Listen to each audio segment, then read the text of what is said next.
एक लड़के का स्वभाव बहुत ही गुस्सैल था। उसके पिताजी उसके इस स्वभाव से चिंतित रहते थे। कहीं इतनी छोटी उम्र में इस बच्चे में इतना गुस्सा है। तो उसके पिताजी ने एक फैसला किया। उस बच्चे को कीलों का एक थैला दिया और कहा कि जब भी तुम्हें गुस्सा आए इस कील को दीवार पर ठोक देना। बच्चे ने स्वीकार कर लिया। पहले दिन जब बच्चे को गुस्सा आया उसने दीवार में 50 कील ठोक दी। जब अगले दिन गुस्सा आया तो उसने कुछ कम कीलें दीवार में लगाई। उससे अगले दिन कुछ और कम हो गई वो संख्या। धीरे धीरे करके जो है कुछ हफ्तों में ऐसा दिन भी आया जब उसने अपने गुस्से पर पूर्ण तरीके से नियंत्रण कर लिया और एक भी कील नहीं ठोकी। इस बात से खुश होकर वह बच्चा अपने पिताजी के पास गया और बोला कि आज मैंने एक भी कील दीवार में नहीं लगाई और मैंने जो है अपना गुस्सा काबू में कर लिया है।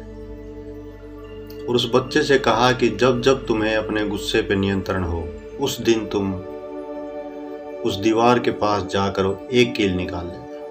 उस बच्चे ने ऐसा ही किया। धीरे धीरे उसने जो कीलें दीवार में लगाई थी वो सारी निकाल ली और फिर से अपने पिताजी के पास गया और कहा कि आज मैंने कीलें भी निकाल ली उस दीवार में से। पिताजी प्रसन्न हुए, निसंदेह प्रसन्न हुए। प्रसन्नता का कारण भी था कि उसके बच्चे में जो इतना गुस्सा था वह धीरे धीरे कम हो गया।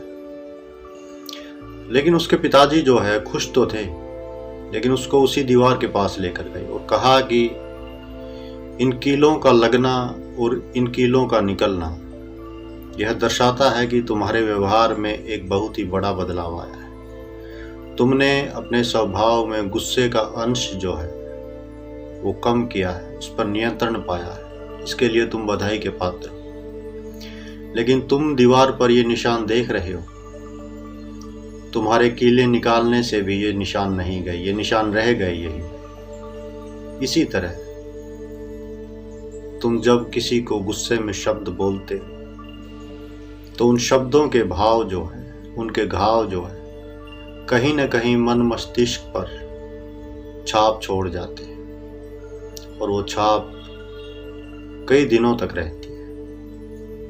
अगर आप किसी को चाकू घोंप देंगे और उसको निकाल लेंगे और कितनी ही बार माफ़ी मांगेंगे, लेकिन वो चाकू का घाव जो है वो भरेगा नहीं। ठीक इसी तरह से शब्दों के घाव भी नहीं भरते। इसीलिए जो भी बोले सोच समझ कर बोले, थोड़ा ठहर जाए, थोड़ा सोच लें।